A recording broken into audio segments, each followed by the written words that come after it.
নমস্কার, আমি দেবলীনা। আমার চ্যানেল সিম্পল লিনাতে আপনাদের আরো একবার স্বাগত জানিয়ে আজকের ব্লগটা শুরু করতে চলেছি। আজকে ভীষণ একটা স্পেশাল দিন, আজকে আমার বোনের জন্মদিন। তার সাথে দিনটাকে আমরা আরো স্পেশাল করতে চলেছি। তো পুরো ব্লগটা দেখতে থাকো, সবটা জানতে পারবে। আজ মনসা পুজো। আমাদের বাড়ির নিয়ম অনুযায়ী প্রতি বছরই আমাদের বাড়িতে মনসা পুজো হয়। আর মনসা পুজোতে দেখবে মাটির মা মনসা বানানো হয়, সেটা পুজোতে লাগে। প্রত্যেকের একই নিয়ম আছে কিনা বলতে পারবো না। এই যে ছোট ছোট যে মা মনসাগুলো দেখছো, এগুলো বাড়িতে মা কাম্মারা বানিয়েছে হাতে। আর ফার্স্টেই যে মনসাগুলো দেখলে, সেগুলো আমাদের বাড়িতে যে কাকাটা থাকে সে শখ করে করেছে এত সুন্দর করে। আবার তার উপরে কি সুন্দর রঙও করেছে। আসলে কাকা এসব হাতের কাজ, বাগান চর্চা এইসব করতে ভীষণ ভালোবাসে।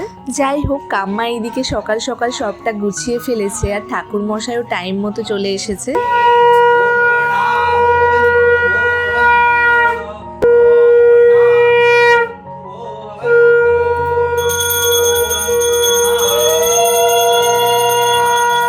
তোমরা হয়তো এই ঠাকুরমশাইকে আগেও দেখে থাকবে। আমাদের বাড়ির প্রত্যেকটা পুজো এই ঠাকুরমশাইকে দিয়েই করানো হয়। আমাদের বাড়িতে সকাল সকাল পুজো হয়ে গেছে। আরও হ্যাঁ, আজকের স্পেশালিটি মনসা পুজো তো আছেই, তার সাথে আজকে বোনের জন্মদিন। আজকে আমরা যাব স্পেশালি চুলে কালার করাতে। তো কালকে কেক কাটিং হয়ে গেছে। আজ যেহেতু মনসা পুজো, ওর জন্মের তিথিটা বেশিরভাগ দিনই মনসা পুজোতেই পড়ে, তো সেই জন্য বাড়িতে নিরামিষই হয়। তো আজকে সেরকম স্পেশাল কোনো প্ল্যান নেই। আর কালকে গোটা রাত জেগে আমরা কেক কাটিং সব কিছু করেছি। তোমরা পরপর ব্লগে দেখতেই পাবে বা পেয়েছো হয়তো, আগের দিন যেহেতু ছাড়বো। তো যাই হোক, তো তাই জন্য আমরা ভেবেছি সন্ধ্যাবেলায় কি করা যায়। তো চুলটা কালার করতে যাবো। আর ও যেহেতু ছুটিতে খুব কম দিনের জন্য আসে, তো হাতে প্রচুর সময় কম থাকে। সকালে বিকালে প্রতিদিন কিছু না কিছু প্ল্যান থাকে।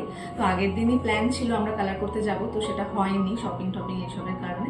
তো আজকে ভাবলাম সন্ধ্যাটা ফাঁকাই আছে, তাই যাই।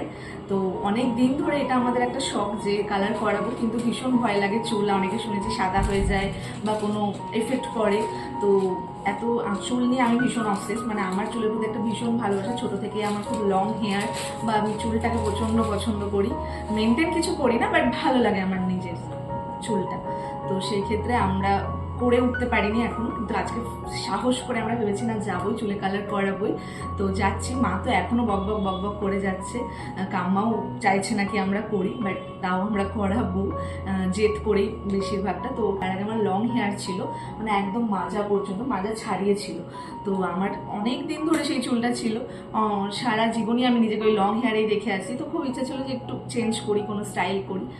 তো দিদিরা আগের বছর নভেম্বরে এসেছিল, তখন দিদি চুলে স্মুথনিং করাতে গিয়েছিল একটা পার্লারে। তো তখন আমার ইচ্ছা হলো কি চুলটা একটু অন্যরকম কিছু ট্রাই করি। কোনো প্ল্যান ছিল না, বাড়ি থেকেও জানতাম না কি আমি চুলটা কাটতে যাচ্ছি। তো গিয়ে তো এতটা চুল কেটে ফেললাম, মানে দুঃখের সেটা শেষ নেই, আমি বলে বোঝাতে পারবো না। আমি যা বুঝতে পারি কি এতটা কাটতে হবে চুলে কিছু স্টাইল করতে গেলে।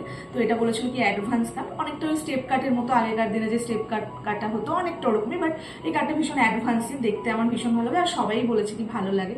তো আমাকে দেখে দু একটা দিদি বলেওছে এরকম কাটটা কাটবে। তো আমার স্পেশাল পছন্দ হয়েছে। যাই হোক, তো এই কাটের ওপর কালার করলে ভালো লাগবে আমার মনে হয়েছিল। আর হ্যাঁ, লং হেয়ারেও ভালো লাগে, কিন্তু কোনোদিন ওই সাহসটা হয়নি, বললাম যেটা।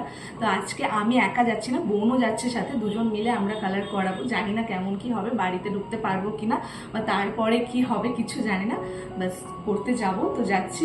তো আমরা একদম ফাইনালি রেডি হয়ে গেছি, ঘড়িতে 5টা বাজে। দাদা তো বলেছিল, ফোন করে নিয়েছিলাম, দাদা বলেছিল আধ ঘন্টা মতো লাগবে। হয়তো আধ ঘন্টা লাগবে না, 2 ঘন্টা লাগবে। তো তাড়াতাড়ি বেরোই। তো ফাইনাল লুক তো অবশ্যই, মানে কেমন কি হচ্ছে বা কি কালার করছি তো দেখাবোই। তো চলো ব্লগটা শুরু করি। এই যে ম্যাডাম আমাদের এখন রেডি হচ্ছে। ওর আজকে একটা নতুন জন্ম হতে চলেছে, প্রায় বলা যেতে পারে। নিজেকে নতুন রূপে দেখবে, ভালোভাবে দেখবে না খারাপভাবে দেখবে বুঝতে পারছি না, তোর চুলটা দেখা। ওরও প্রায় এরকম একই কাট, প্রায় ও আলাদা পার্লার থেকে কেটেছে আর আমি আলাদা। ও একই কাট, তার মধ্যে নিচেরটা আবার একটা পার্লারে গিয়ে নিচের একটু কাটা হয়ে গেছে, মানে অনেক রকম মিক্সড কাট আছে। আবার একবার কাটা হয়ে গেছে, দুবার কেটে নিয়েছি, এবার আবার যাচ্ছি আজকে।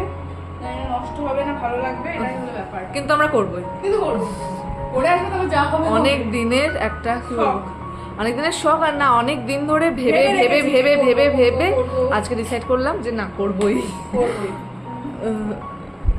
এরপর আর একটা জিনিস আছে, সেটা হলো নেল আর্ট। ওনার জাতি আমাদেরকে মানবেও না, শুধু আমরাই বোধহয় এখন নেল আর্ট করিনি, ছোট থেকে বড় সবাই নেল আর্ট করে নিয়েছে, চুলেও কোনো রকম কিছু করিনি, তাও মারা বকা দিচ্ছে, স্কিনেও কোনো রকম কিচ্ছু করিনি। ফেশিয়াল, এই যা হাইড্রা ফেশিয়াল হ্যান্ড প্যান কত কিছু, তাও আমরা গ্লো করি সব। তাও আমরা সবসময় গ্লো করি, এমনি কিছু করি না, নামও জানি না বলতে গেলে আটকাচ্ছি।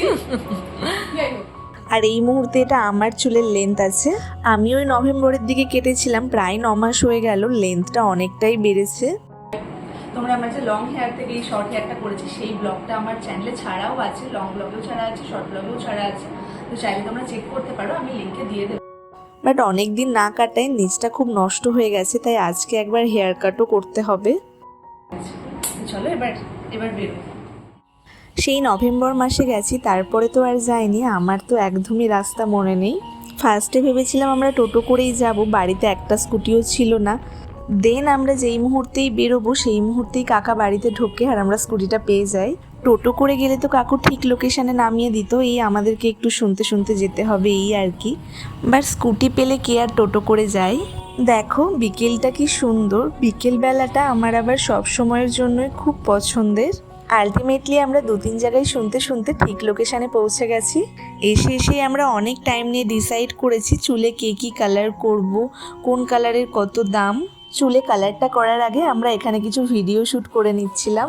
ফার্স্ট হেয়ার কাটটা আমারই হবে, তাই আমি ফার্স্টে বসে পড়েছি শ্যাম্পু করতে। ফার্স্ট টাইম চুলে কালার করাচ্ছি, মনে তো একটা ভয় ছিলই, তার উপরে আবার কালার করার পর লুকটা কেমন আসবে, তারপরে কোনো চুলে ব্যাড এফেক্ট পড়বে কিনা। অনেকেরই শুনেছি কালার করানোর পর হেয়ার ফল অনেক বেড়ে যায়, তাড়াতাড়ি চুল পেকে যাওয়ার সম্ভাবনাও খুব বেড়ে যায়। তাই এইসব নিয়ে যাওয়া থেকে দাদাকে এত প্রশ্ন করেছি, দাদার মাথাটাই পুরো খারাপ করে দিয়েছি। না ব্যাপারটা একদমই ওরকম না, কাজটা ভীষণ মজা করে করেছে দাদা, আর আমরাও ভীষণ মজা করেছি। মনেই হয়নি যে আমরা অতটা টাইম ওখানে ছিলাম, কিভাবে যে টাইমটা কেটে গেছে বুঝতেই পারিনি।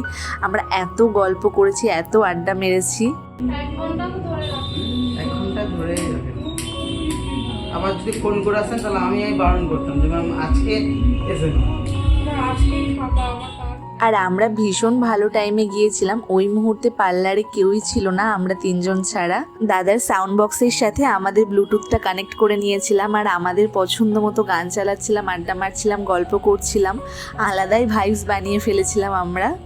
এই দেখো আমার হেয়ার কাটটা তো অসাধারণ হয়েছে, কিন্তু কাটিংটা করার পর আমার মনটা ভীষণ খারাপ হয়ে গিয়েছিল।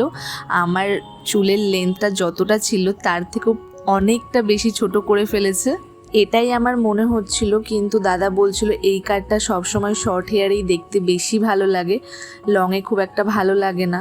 কিন্তু আমি যেহেতু নিজেকে শর্ট হেয়ারে দেখতে একদমই অভ্যস্ত নই, তাই জন্য দাদাকে বারবার বলেছিলাম যতটা পারবে লং রাখারই চেষ্টা করবে। তাই মনটা একটু খারাপ হয়ে গিয়েছিল কিছুক্ষণের জন্য, এই আর কি।